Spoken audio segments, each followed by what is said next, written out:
Okay बच्चों, आज हम शुरू करते हैं अपना नया टॉपिक जिसका नाम है cash flow statement. Cash flow statement पूरी बुक का सबसे आसान टॉपिक है।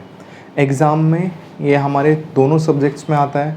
कॉर्पोरेट अकाउंट्स एंड ऑडिट का भी पार्ट है और दूसरा जहाँ पे आपका कॉस्ट एंड एफएम है वहाँ फाइनेंशियल मैनेजमेंट का भी पार्ट है। और अच्छी बात यह है कि दोनों में ही हमारा जो एग्ज़ाम पैटर्न है उसके हिसाब से ये 6 to 8 मार्क्स का आएगा। दैट मीन्स बहुत बड़ा क्वेश्चन एग्ज़ाम अफोर्ड नहीं कर सकता। तो आप जब टेक्स्ट बुक में क्वेश्चन देखोगे, एक क्वेश्चन मैं टेक्स्ट बुक का आपको कराऊंगा, वो काफ़ी बड़ा है, बहुत ज़्यादा बड़ा है। एंड आपको वही क्वेश्चन प्रैक्टिस करने हैं जो आपके एग्ज़ाम में आए हुए हैं। एग्ज़ाम में एकदम उतने ही लेवल के क्वेश्चन हैं जितने आपको प्रैक्टिस करने हैं। बाकी आपको एडजस्टमेंट की ट्रीटमेंट आनी चाहिए। कैश फ्लो का स्टेटमेंट तो पूरा फॉर्मेट है। फॉर्मेट धीरे धीरे क्वेश्चन करके आपको रट जाएगा और फॉर्मेट आ गया उसके बाद तो कैश फ्लो का क्वेश्चन कुछ भी नहीं है। तो हम शुरू करते हैं cash flow statement. Okay, cash flow statement नाम से ही पता चल गया बच्चों कि ये क्या बताने वाला है। ये बताने वाला है कि हमारी ऑर्गेनाइजेशन में कितना कैश फ्लो हुआ एक साल में। ठीक है, कैश फ्लो हुआ किस किस काम से हुआ, किस किस वजह से हुआ। तो सबसे पहले तो बच्चों बात ये कि कैश फ्लो स्टेटमेंट बनती क्यों है। तो आपको पता है कंपनीज एक्ट कहती है कि हर एक कंपनी को अपनी फाइनेंशियल, स्पेशली पब्लिक कंपनीज को अपने फाइनेंशियल स्टेटमेंट्स बनानी होती है।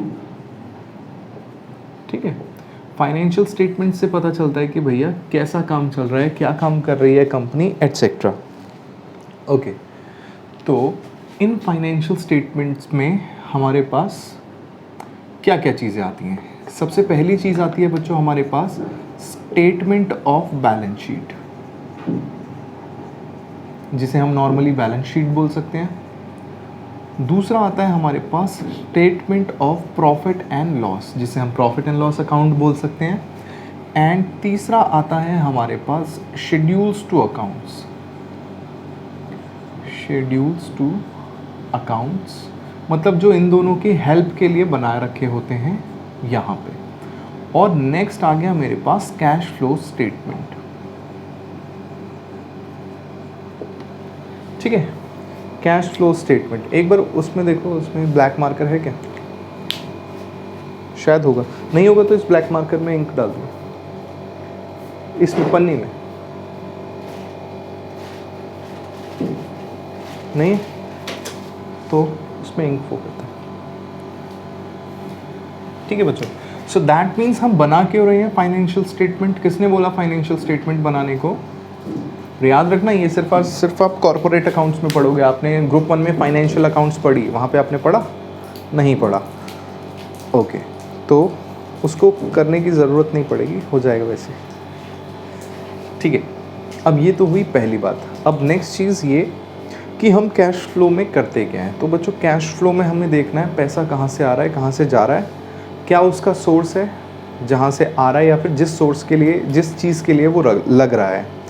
तो अगर मैं बात करता हूँ आपके फाइनेंशियल स्टेटमेंट की, कैश फ्लो स्टेटमेंट तो मैं बनाता हूँ, लेकिन मैं इन दोनों फाइनेंशियल स्टेटमेंट को उठाता हूँ। एक हो गया मेरा प्रॉफिट एंड लॉस, दूसरा हो गया मेरे पास बैलेंस शीट।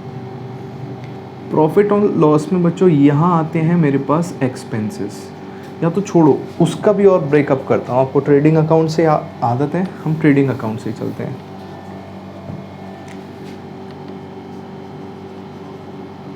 ट्रेडिंग अकाउंट, और ट्रेडिंग अकाउंट में क्या आता है आपके पास? ओपनिंग स्टॉक, क्लोजिंग स्टॉक, इधर सेल्स आ गई, इधर परचेजेस आ गई, वेजेस, और जो भी डायरेक्ट एक्सपेंसेस होंगे वो सब यहाँ आ गए। ठीक है, याद रखना कौन से एक्सपेंस बोला मैंने? डायरेक्ट। सिमिलरली इसके बाद मैं बनाता हूँ profit and loss account. Profit and loss account में मेरे पास इधर से ग्रॉस प्रॉफिट आ गया, और जितने भी इनडायरेक्ट एक्सपेंसेस हैं, याद रखना कौन से? इनडायरेक्ट एक्सपेंसेस, वो सब यहाँ आते हैं। बैलेंस शीट का तो क्या ही कहें, ये एसेट साइड हो गई और ये लायबिलिटी साइड हो गई। फर्दर मैंने लायबिलिटीज़ को 3 पार्ट में, आपने फाइनल अकाउंट्स कर ही लिया है, 3 पार्ट्स में हमने डिवाइड किया। सबसे पहले जिसे हमने शेयर होल्डर्स फंड बोला उसको मैंने लिख दिया शेयर कैपिटल, या छोड़ो शेयर होल्डर फंड ही लिखते हैं, या इक्विटी लिख देता हूँ। इक्विटी मतलब शेयर होल्डर्स फंड ही होता है। पहला आ गया मेरे पास बच्चों इक्विटी, दूसरा आ गया मेरे पास नॉन करंट लायबिलिटी, और तीसरा आ गया मेरे पास करंट लायबिलिटी। सिमिलरली एसेट की बात करूं तो मेरे पास नॉन करंट एसेट हो गया और करंट एसेट हो गया। चलिए, तो ये चीज़ आपको पता है बच्चों, क्योंकि कैश फ्लो स्टेटमेंट आपने कभी ना कभी तो बनाई रखी है। तो कैश फ्लो स्टेटमेंट में हम क्या करते हैं, कैश फ्लो स्टेटमेंट में हम 3 एक्टिविटीज़ बनाते हैं और वहाँ से हमारे पास 4th एक्टिविटी निकलती है। कौन कौन सी कैश फ्लो स्टेटमेंट में हमारे पास क्या क्या आता है? अपने पास पहले आता है operating activities, that means cash flow from operating activities. Next cash flow from investing activities, and then cash flow from financing activities। और फिर इन तीनों को ऐड करने के बाद हमारे पास बनता है net cash and cash equivalents. इसको मैं 4th नंबर देता हूँ। इसमें मैं ऐड कर देता हूँ ओपनिंग कैश और मेरे पास फाइनल आंसर आता है क्लोजिंग कैश। तो अब ना बच्चों आपको मतलब समझना है कि ये एक्टिविटीज़ का मतलब क्या होता है। आपको मतलब समझ आ जाएगा तो खुद ही पता चल जाएगा कि इसके अंदर कौन कौन से आइटम आने वाले हैं। सबसे पहले हम बात करते हैं ऑपरेटिंग एक्टिविटीज़ की। तो ऑपरेटिंग एक्टिविटीज़ क्या होता है? ऑपरेटिंग एक्टिविटीज़ मतलब जो बिज़नेस के ऑपरेशन करने के लिए इम्पॉर्टेंट होता है। तो बिज़नेस ऑपरेशन बोले तो गुड्स को ख़रीदना, रॉ मटेरियल ख़रीदना, उससे फिनिश स्टॉक बनाना, उसको सेल करना, इस बीच में जो भी चीज़ें आएंगे वो सब। सो याद रखना, there is difference between indirect expenses and non operational expenses. Indirect expenses वो हैं जो प्रोडक्शन से डायरेक्टली लिंक नहीं हो सकते, बट नॉन ऑपरेशन एक्सपेंसेस वो होते हैं जो बिज़नेस के मेन पर्पस के लिए नहीं है। मेन पर्पस मतलब मैं ये पेन बना के बेचता हूँ, तो इस पेन बना के बेचने में जो जो खर्चे लग रहे हैं, लाइक मैं सैलरीज दे रहा हूँ, मैं प्रिंटिंग स्टेशनरी दे रहा हूँ, वो सब इनडायरेक्ट एक्सपेंस होते हैं, वो इसकी कॉस्ट का पार्ट बनेंगे। लेकिन कुछ नॉन ऑपरेशनल एक्सपेंस है, जैसे मैंने शेयर होल्डर्स को डिविडेंड पे किया, ये मेरा खर्चा तो है but it is a non operating expense. या इसके अलावा और भी बहुत सारे खर्चे होते हैं, जैसे मैंने कोई एसेट सेल किया, उस एसेट को सेल करने में मेरे पे लॉस हो गया या फिर मेरे पास प्रॉफिट हो गया। प्रॉफिट और लॉस ऑन सेल ये एक नॉन ऑपरेटिंग एक्टिविटी का हिस्सा होता है। और आपको क्या निकालना है बच्चों? आपको निकालना है ऑपरेटिंग एक्टिविटीज़। तो अभी जब मैं इसका फॉर्मेट बनाऊंगा वहाँ देखना कि क्यों फॉर्मेट में उसी तरीके से चीज़ें हुई है, ठीक है। सो क्या आता है बच्चों हमारे पास ऑपरेटिंग एक्टिविटीज़ में? जो हमारे बिजनेस ऑपरेशन हो रहे हैं। कहाँ हो रहे हैं बिजनेस ऑपरेशन? यहाँ हो रहे हैं और यहाँ हो रहे हैं बिजनेस ऑपरेशन। ये सब ऑपरेटिंग एक्टिविटी में ज़्यादा है, plus day to day basis में जो भी हमारी वर्किंग कैपिटल लगती है वो। सो दीज 3 पार्ट्स ये मिलके बनती है हमारे पास ऑपरेटिंग एक्टिविटी का हिस्सा। ऐसा नहीं है कि और कुछ नहीं होता, एक आध चीज़ें और होती हैं जो इसमें आती हैं। उसके बाद नेक्स्ट हम चलते हैं अपनी इन्वेस्टिंग एक्टिविटीज़। याद रखना, बिजनेस के पास जो भी पैसा आता है वो हमेशा उसके एसेट्स पे ही इन्वेस्ट किया जाता है। तो एसेट साइड पे चलते हैं हम, क्योंकि वर्किंग कैपिटल जो थी, करंट एसेट या करंट लायबिलिटी, वो तो ऑपरेटिंग एक्टिविटीज़ का हिस्सा बन गई। तो अब बचे क्या एसेट साइड पे? Non current assets.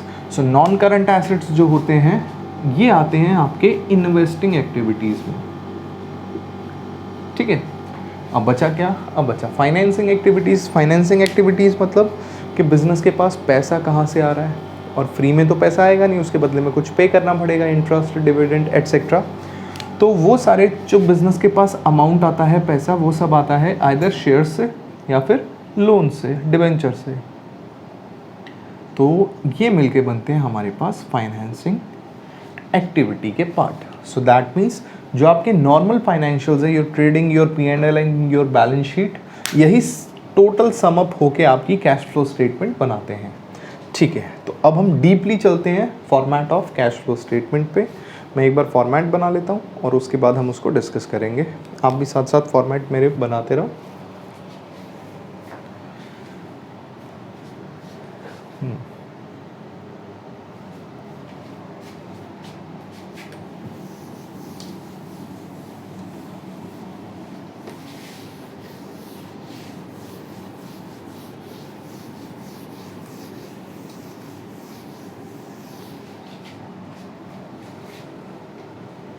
पहले मैं एक बार पूरा फॉर्मेट बना लेता हूँ, फिर हम डिस्कस करते हैं।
इसको पॉज कर।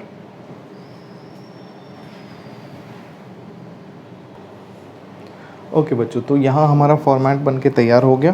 तो मैंने इस फॉर्मेट में सिर्फ हेडिंग या फिर जो मेन हेड्स हैं वही लिखे हैं। नॉर्मल जब आप स्टेटमेंट करोगे तो काफ़ी सारे आइटम्स ऐसे हैं जिसके अंदर ढेर सारे आइटम जाएंगे। तो सबसे पहले फर्स्ट आइटम से चलते हैं, cash flow from operating activities. उसमें मैं चलता हूँ प्रॉफिट बिफोर टैक्स से। तो सबसे पहला जो आइटम है प्रॉफिट बिफोर टैक्स, ये कभी भी क्वेश्चन में आपको डायरेक्टली नहीं दे रखा होगा, ये हमें निकालना पड़ेगा। किस तरीके से निकालेंगे हम इसको, प्रॉफिट बिफोर टैक्स को? इसके लिए बच्चों सबसे पहले हम लेंगे, हमें 2 साल की डिटेल होगी, उसमें हम निकालेंगे net profit for the year. ठीक है, वॉट एवर इट इज। और फिर हम उसमें ऐड करेंगे 3 एडजस्टमेंट, जिसको मैं बोलता हूँ पीपीटी की एडजस्टमेंट। पहला है प्रपोज्ड डिविडेंड, दूसरा है प्रोविजन फॉर टैक्स, और तीसरा है ट्रांसफर टू रिजर्व।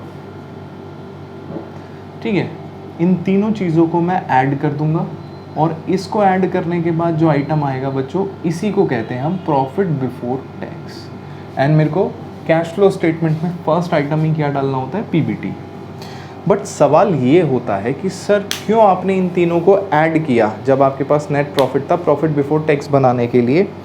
तो प्रॉफिट बिफोर टैक्स के लिए बच्चों आपके पास जब नेट प्रॉफिट आता है, नेट प्रॉफिट के बाद उसको P&L एप्रोप्रिएशन अकाउंट में डाला जाता है, जहाँ पे उस प्रॉफिट के टुकड़े किए जाते हैं। याद रखना, कोई खर्चा नहीं होता कि आप खर्चा करके कैश बाहर जा रहा है बिजनेस से, बस आप प्रॉफिट के टुकड़े कर करके अलग अलग जगह अपनी ऑर्गेनाइजेशन में ही रख देते हो। जैसे आप बोलते हो कि मैं फ्यूचर में डिविडेंड बांटूंगा, तो उसके पैसे आपने अलग जेब में रख लिए। सोचो 10 रुपये थे इस जेब में, 10 में से 5 यहाँ रख दिए, 3 यहाँ रख दिए, 2 यहाँ रख दिए, अभी भी आपके पास कितने रुपए हैं, 10 रुपये ही हैं। So that is your profit before tax. So propose dividend, मैंने सोचा कि फ्यूचर में डिविडेंड दूंगा, तो पहले ही उसके पैसे अलग से रख लिए, अभी तक खर्चा नहीं है। प्रोविजन फॉर टैक्स, फ्यूचर में टैक्स दूंगा, उसका प्रोविजन बना रहा हूँ कि फ्यूचर में टैक्स देना है, तो ये भी आपका खर्चा नहीं है, प्रोविजन है, ये भी आपका एक प्रोविजन है। एंड ट्रांसफर टू रिजर्व, कि आपने जनरल रिजर्व में कुछ पैसे डाल दिए। Once again this is also your reserve. So provision या रिजर्व है, आप प्रॉफिट को डिस्ट्रीब्यूट कर रहे हो। यहाँ लिख देता हूँ मैं, it is simply distribution of profit, not expense.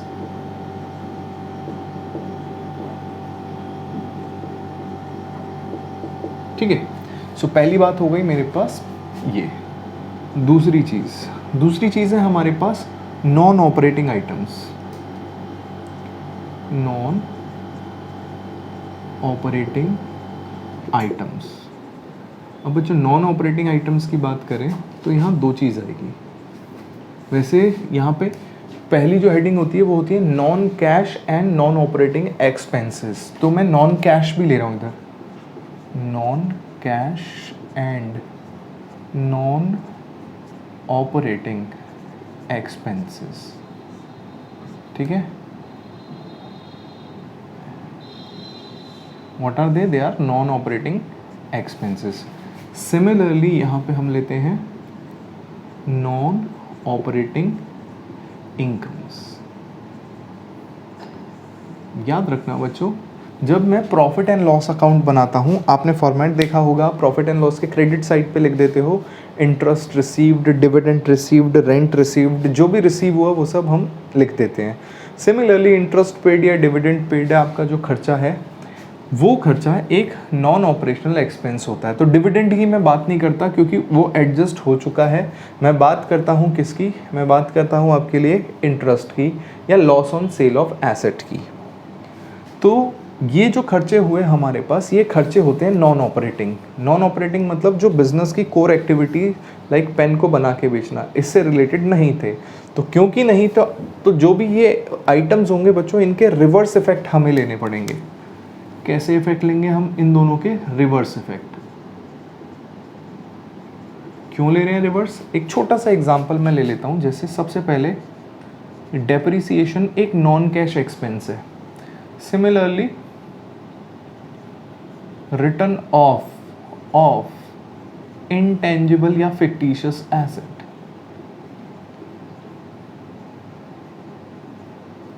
मान लो आपने डेप्रिसिएशन चार्ज किया था, बट क्या डेप्रिसिएशन की वजह से P&L में तो आपने डेबिट कर दिया, आपका प्रॉफिट कम हो गया, बट क्या एक्चुअल में कोई कैश का आउटफ्लो हुआ?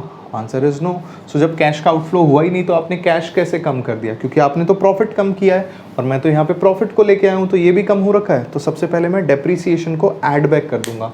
नॉर्मली डेप्रिसिएशन माइनस होता है प्रॉफिट से, या प्रॉफिट को कम किया कर देता है, लेकिन हम यहाँ पे डेप्रिसिएशन को रिवर्स इफेक्ट लेके उसे ऐड बैक कर देंगे। सो जो भी एक्सपेंस या लॉस मिलेगा उसको मैं ऐड बैक कर दूंगा। तो मेरे पास यहाँ पे आएगा डेप्रिसिएशन रिटर्न ऑफ किसी भी चीज़ का हो, कोई इंटेंजिबल एसेट हो या फिक्टिशियस एसेट, उन्हीं को राइट ऑफ किया जाता है। उसके बाद नेक्स्ट आ गया हमारे पास लॉस ऑन सेल, ये भी डायरेक्ट लॉस होता है। उसके बाद आ गया हमारे पास इंटरेस्ट ऑन डिवेंचर या लोन, ठीक है, ये सारे आइटम्स आ गए। नॉन ऑपरेटिंग में चलते हैं बच्चों, यहाँ आता है मेरे पास profit on sale. Profit on sale of what? Profit on sale of asset. और दूसरी चीज़ क्या आएगी? दूसरा आएगा अगर मैंने कोई इंटरेस्ट या डिविडेंड अपने एसेट पे रिसीव किया हो, ठीक है। एक डिस्काउंट रिसीव्ड भी होता है, बट डिस्काउंट रिसीव्ड आपका ऑपरेशनल इनकम होती है। क्यों? क्योंकि जब मैं खुद किसी से परचेज कर रहा हूँ और वो मुझे सस्ता माल दे दे तो मैं खुद डिस्काउंट रिसीव करता हूँ। So purchases is part of my operational activity, purchase of raw material, ठीक है। सो ये हो गए बच्चों हमारे पास नॉन ऑपरेटिंग आइटम। तो पीबीटी में पहले मैंने नॉन ऑपरेटिंग आइटम्स की ट्रीटमेंट दी, दैट मीन्स ये सब मैंने किया होगा, और मैं आ गया cash flow before working capital change. Working capital change मतलब करंट एसेट करंट लाइबिलिटी के इफेक्ट लेने से पहले क्या कैश फ्लो है, ये वो है। अब इसके बाद जब मैं करंट एसेट करंट लाइबिलिटी की एडजस्टमेंट लूँगा, तो याद रखना आप हमेशा ऐड करते हो increase in current liability. Liability and cash they are directly proportional to each other. आप लोन लेके आओ, उधारी बढ़ेगी, साथ साथ लोन में कैश भी बढ़ेगा, वो अलग बात है फ्यूचर में देनी है, बट लाइबिलिटी और कैश डायरेक्टली इक्विवेलेंट होते हैं, डायरेक्टली प्रोपोर्शनल होते हैं एक दूसरे के। सो ऐड करते हैं वो इंक्रीज इन करंट लाइबिलिटी, और माइनस क्या करते हैं? Decrease in current asset. एक छोटा सा एग्जांपल, अगर आपके डेटर्स करंट एसेट है कम हो रहे हैं, व्हाट डज इट मीन? कि आपके डेटर्स ने आपको पैसे दे दिए हैं, ठीक है। सो डेटर्स ने अगर पैसे दे दिए, करंट एसेट तो कम हो रहा है बट पैसा तो बढ़ा आपके पास, कैश फ्लो आया, कैश आया, इसीलिए पॉजिटिव। एंड जस्ट रिवर्स यहाँ हो जाएगा। जैसे मैं कहता हूँ करंट लाइबिलिटी क्रेडिटर्स है कम हो रहे हैं, क्यों कम होंगे? क्योंकि आपने पैसे दिए उसको, ठीक है। चलो ये सब हो गया। उसके बाद आ गया मेरे पास इन सबको एडजस्ट करके कैश जनरेटेड फ्रॉम ऑपरेशन, कि मेरे पास ऑपरेशंस करके कितना आया, बस सिंपली उससे टैक्स पेड माइनस कर देना है, जो भी मैंने टैक्स दिया होगा साल भर में, और ये आ जाएगा। और टैक्स पेड से रिलेटेड एक चीज़ बच्चों हो सकता है हमें प्रोविजन फॉर टैक्स अकाउंट बनाना पड़े। ये एक लायबिलिटी का अकाउंट होता है, किस तरीके से बनता है? ओपनिंग इधर, क्लोजिंग इधर, प्रॉफिट एंड लॉस से इधर, ये वो आता है जो हमने प्रोविज़न मेड किया होगा, एंड बैंक से इधर जो हमने टैक्स पेड किया होगा, ठीक है। सो प्रोविज़न जो मेड है बच्चों P&L, और बैंक से जो पेड है ये है टैक्स पेड ऑपरेटिंग एक्टिविटी के लास्ट में, और ये है प्रोविज़न मेड, ये जाता है आपका प्रोविज़न फॉर टैक्स में, जो प्रोविज़न आपने बनाया है। इसी तरीके से बिल्कुल ऐसा ही हमारे पास प्रपोज्ड डिविडेंड होता है, उसका भी बना लेता हूँ आपके लिए अगर ज़रूरत पड़े तो। प्रपोज्ड डिविडेंड अकाउंट, ठीक है, सेम ओपनिंग क्लोजिंग, यहाँ पे प्रॉफिट एंड लॉस अकाउंट से कितना बना और यहाँ से बैंक से कितना पे कर दिया, बस यहाँ पे हम बोलेंगे डिविडेंड प्रपोज्ड, ठीक है, और ये पेड। सेम वही जो डिविडेंड प्रपोज्ड है ये कहाँ चला गया? यहाँ पे प्रपोज्ड डिविडेंड, और जो पेड है ये जाता है हमारे पास फाइनेंसिंग एक्टिविटीज़ में। वेयर एज ये दोनों चीज़ें ऑपरेटिंग एक्टिविटीज़ का पार्ट होती है। चलो बच्चों यहाँ तक तो बात हो गई, और मेरे पास कैश फ्लो हो चुका है। अब मैं आता हूँ सेकंड पे। सेकंड आ गया मेरे पास, ये सब नोट्स हैं, उन नोट्स के बिना ये कहानी अधूरी है, ठीक है। तो जैसे हम कहते हैं वैष्णो देवी जाते हैं तो वहाँ भैरव देवता के दर्शन करने ज़रूरी है, वरना यात्रा अधूरी मानी जाती है। सिमिलरली ये सब नहीं करोगे तो ये ज्ञान अधूरा रह जाएगा। थर्ड एडजस्टमेंट हम करते हैं एसेट्स की। यहाँ पे मैंने लिखा है purchase of fixed asset, including investment. Investment जो लॉन्ग टर्म इन्वेस्टमेंट है उसकी भी हम बात कर रहे हैं। उसके बाद बच्चों एक एसेट ऐसा है हमारा, कौन सा, गुडविल, जो कि फिक्स्ड एसेट है, फिक्स्ड इंटेंजिबल एसेट है। लेकिन अगर गुडविल इंक्रीज करे या डिक्रीज करे, तो हमेशा हम मानते हैं कि अगर गुडविल इंक्रीज हो रही है तो गुडविल इंक्रीज एक ही तरीके से होती है, हमने जब उसको खरीदा होगा और परचेज किया होगा तो कहाँ जाएगी, इन्वेस्टिंग एक्टिविटीज़ में। लेकिन अगर गुडविल डिक्रीज हो रही है तो हमने उसे सेल नहीं किया होगा। क्यों, वो अभी बताता हूँ। सो डिक्रीज हो रही है इसका मतलब मैंने उसे राइट ऑफ किया होगा, और राइट ऑफ करूँगा तो कहाँ जाएगा, यहाँ लिखा है मैंने, राइटन ऑफ इंटेंजिबल एसेट। सो ये जाएगा ऑपरेटिंग एक्टिविटीज़ में। ये दूसरी चीज़ है जो आपको याद रखनी है। तो गुडविल अगर इंक्रीज़ होती है, गुडविल इंक्रीज़ कब होती है, जब खरीदी जाती है। और दो टाइप की गुडविल होती है, एक परचेज्ड और एक सेल्फ जनरेटेड। परचेज गुडविल जो आप खरीद के लाए हो, सेल्फ जनरेटेड गुडविल जो आपने खुद बनाई है। और जो गुडविल मैंने खुद बनाई है उसे मैं कभी अपने बुक्स ऑफ अकाउंट्स में दिखाता ही नहीं हूँ। क्यों नहीं दिखाते, क्योंकि हर चीज़ को दिखाने के लिए डुअल ट्रीटमेंट होनी ज़रूरी है। आप गुडविल के नाम पे एसेट तो क्रिएट कर सकते हो, क्रेडिट किसको करोगे, क्योंकि गुडविल तो आपकी साल भर सालों की मेहनत से होता है। तो सालों की मेहनत तो क्वालिटेटिव प्रोडक्ट है, एंड अकाउंट्स में क्वालिटेटिव चीज़ों की एंट्री होती नहीं है, क्वांटिटेटिव चीज़ों की होती है। इसीलिए कभी भी सेल्फ जनरेटेड गुडविल जो होती है उसको हम अपने बुक्स ऑफ अकाउंट्स का पार्ट नहीं बनाते। ठीक है बच्चों, तो बुक्स ऑफ अकाउंट्स का पार्ट ही नहीं है, तो आप जो आपके बुक्स ऑफ अकाउंट्स का पार्ट नहीं है उसको सेल कर रहे हो। तो बुक्स ऑफ अकाउंट में कोई चीज़ है ही नहीं, तो उसको आप सेल करके कम कर ही नहीं सकते। तो इसीलिए जब भी कम होगी, कम कौन सी होती है, जो मैं खरीद के लाया था, तो मेरा एग्रीमेंट होता है कि आपकी गुडविल या आपके नाम का 5 साल के लिए यूज़ करूँगा, तो मैं उस गुडविल को 5 साल में राइट ऑफ कर देता हूँ। बस इतनी सी बात, ये भी ख़त्म हो गया बच्चों। नेक्स्ट आता है मेरे पास फाइनेंसिंग एक्टिविटीज़। अच्छा, एक और चीज़, अगर मैं यहाँ बात करूँ तो फिक्स्ड एसेट पे हमेशा आपको इनकम ही होगी। जैसे आपने एसेट किसी को रेंट पे दे दिया तो रेंट रिसीव होगा, इंटरेस्ट हो गया, या फिर डिविडेंड हो गया, कहीं पैसे इन्वेस्ट करे थे वहाँ से डिविडेंड रिसीव हो रहा है। तो याद रखना है कि इन्वेस्टिंग एक्टिविटी से हमेशा आपकी इनकम ही बनेगी। सिमिलरली फाइनेंसिंग एक्टिविटी से हमेशा खर्चा ही बनेगा, क्योंकि उधारी पे पैसा लाओगे तो पैसा पे करना पड़ेगा। तो जब पैसा लेके आओगे, चाहे आप शेयर इशू करो, चाहे आप डिबेंचर इशू करो, चाहे आप एक लोन ले लो, तीनों केसों में पैसा आपके पास आएगा। सिमिलरली शेयर या डिबेंचर को आप रिडीम कर रहे हो, रिडेम्पशन ऑफ शेयर डिबेंचर हो रहा है, या फिर आप लोन की रीपेमेंट कर रहे हो, तो उन केसों में पैसा जाएगा। एंड यही जो लोन लिया था या फिर जो शेयर्स थे, इस पे डिविडेंड या इंटरेस्ट आप पे करोगे तो वो भी कैश का आउटफ्लो होगा। ठीक है, चलो अब चलते हैं बच्चों हम नेक्स्ट में, which is net cash and cash equivalent. इसमें क्या क्या आइटम्स आते हैं आपके पास। फोर्थ आइटम, फोर्थ एडजस्टमेंट ये है कि आपको कभी भी बच्चों ओवरड्राफ्ट दे रखा हो, इवन वो लिखा हो bank overdraft, of course bank overdraft ही होता है। सो बैंक ओवरड्राफ्ट जब भी आपको क्वेश्चन में दे रखा होगा, नॉर्मली आप बैंक ओवरड्राफ्ट को क्या मानते हो, ये मेरा करंट एसेट है, लेकिन या फिर लिक्विड एसेट है, बट आप इसको हमेशा फाइनेंसिंग एक्टिविटी में लेके चलोगे जब भी क्वेश्चन में आएगा, क्योंकि मैं ये मानता हूँ बैंक ओवरड्राफ्ट के थ्रू भी मेरे को उधारी पे पैसा मिला है। ठीक है, and then fifth and last point, cash and cash equivalents. इसमें क्या आता है, कैश एंड कैश इक्विवेलेंट्स, वो आइटम जो या खुद कैश है या फिर बिल्कुल कैश के इक्विवेलेंट है। तो इसमें सिर्फ 3 चीज़ें आती है बच्चों हमारे पास। पहला खुद कैश, दूसरा बैंक, एंड तीसरा शॉर्ट टर्म इन्वेस्टमेंट।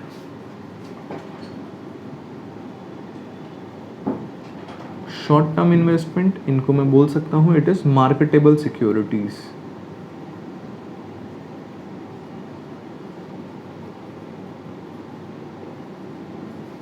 ठीक है, शॉर्ट टर्म इन्वेस्टमेंट, इनको मैं क्या बोल सकता हूं, मार्केटेबल सिक्योरिटीज। सो कैश और बैंक तो ठीक है, they are very highly liquid, but why we are considering marketable security और short term investment as cash and cash equivalent. तो सिंपल सा रीज़न क्या है, सिंपल सा रीज़न ये है कि ये ना बच्चों कैश की तरह, लाइक ये मेरे पास पानी की बोतल है, मैं आपसे कहता हूँ कि आप मेरे लिए काम करो, और जैसे ही 10 रुपये पे करने की बात आई मैंने कहा ये लो पानी की बोतल ले लो। तो हो सकता है आप कहो कि सर पानी तो मेरे पास भी है, मुझे मोमोज़ खाने हैं तो मुझे आप कैश ही दो। मैं कहता हूँ नहीं भाई, मैं तो आपको सिर्फ बोतल दूंगा। सो बोतल is my stock, and stock कभी भी आपका लिक्विड एसेट हो ही नहीं सकता। इसलिए जब आप अकाउंटिंग रेशोज़ करते हो वहाँ पे करंट रेशो लेते हैं और लिक्विड रेशो लेते हैं। तो करंट एसेट और लिक्विड एसेट में क्या फ़र्क होता है, करंट एसेट में से हम स्टॉक या इन्वेंट्रीज को माइनस कर देते हैं तो लिक्विड एसेट आ जाता है। प्रीपेड एक्सपेंस भी माइनस करते हैं, खैर दैट इज़ समथिंग डिफरेंट। सो यहाँ से ये बात पता चली कि ये जो स्टॉक है ना, ये जो सामान है, ये हाईली लिक्विड हो ही नहीं सकता। क्यों नहीं हो सकता हाईली लिक्विड, क्योंकि सामने वाला बंदा उसको खरीदे ना खरीदे क्या पता।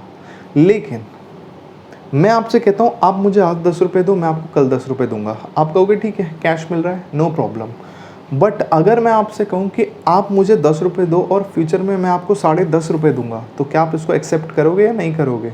बिल्कुल करोगे। इसीलिए किसी चीज़ को कोई बंदा ले ना ले, लेकिन मार्केटेबल सिक्योरिटीज़ जो शॉर्ट टर्म इन्वेस्टमेंट होती है ना, वो हमेशा फेस वैल्यू से थोड़ा सा ऊपर देती है, तो कोई भी बंदा इसे लेने से मना नहीं करता। एक छोटा सा एग्जांपल देता हूँ, NSC जो होते हैं, national saving certificates, NSC post office से आप ले लो, ठीक है, 100, 200, 500 रुपये का आप ले लो, और उसको देखोगे कि 6 महीने बाद या 1 साल होल्ड करोगे तो आपको थोड़ा सा कुछ प्रीमियम मिलेगा, उसमें प्रीमियम के साथ वो रिडीम हो जाएगा। तो आपने लिया उसे 500 की फेस वैल्यू होती है, लेकिन जब परचेज़ करने जाओगे तो वो आपको 480, 490 का मिलेगा। सोचो आपने 480 का खुद लिया, आपको किसी को 500 रुपये देने थे, तो आप उससे कहते हो कि मैं तेरे को कैश नहीं दे पाऊँगा, मैं तेरे को ये दे रहा हूँ NSC। वही NSC कुछ दिनों बाद 510 का रिकवर होगा या रिडीम होगा। तो सोचो 500 की जगह अगर सामने वाले को 510 मिल रहे हैं, और कभी भी किसी टाइम पे जाके, क्योंकि इसकी डिमांड ऐसी होती है, इसका मार्केट में एक्सेप्टेबिलिटी इतनी ज़्यादा होती है कि कोई भी ऐसी चीज़ों को मना नहीं करता। सो इसीलिए मार्केटेबल सिक्योरिटीज़ जो होती हैं या short term investment, they are considered as cash and cash equivalents. ठीक है बच्चों, तो यहाँ पे तो ख़त्म हो गया मेरा पूरा का पूरा टॉपिक कॉन्सेप्चुअली, और अब हम चलते हैं अपने क्वेश्चंस पे। तो क्वेश्चंस जो हम करेंगे बच्चों यहाँ, वो सारे के सारे क्वेश्चंस हमारे पास टेक्स्ट बुक के क्वेश्चंस होंगे, और टेक्स्ट बुक के क्वेश्चंस नहीं होंगे, सारे के सारे क्वेश्चन होंगे एग्ज़ाम वाले क्वेश्चन, क्योंकि टेक्स्ट बुक के क्वेश्चन बहुत फर्जी है। तो शुरू करते हैं हम क्वेश्चंस।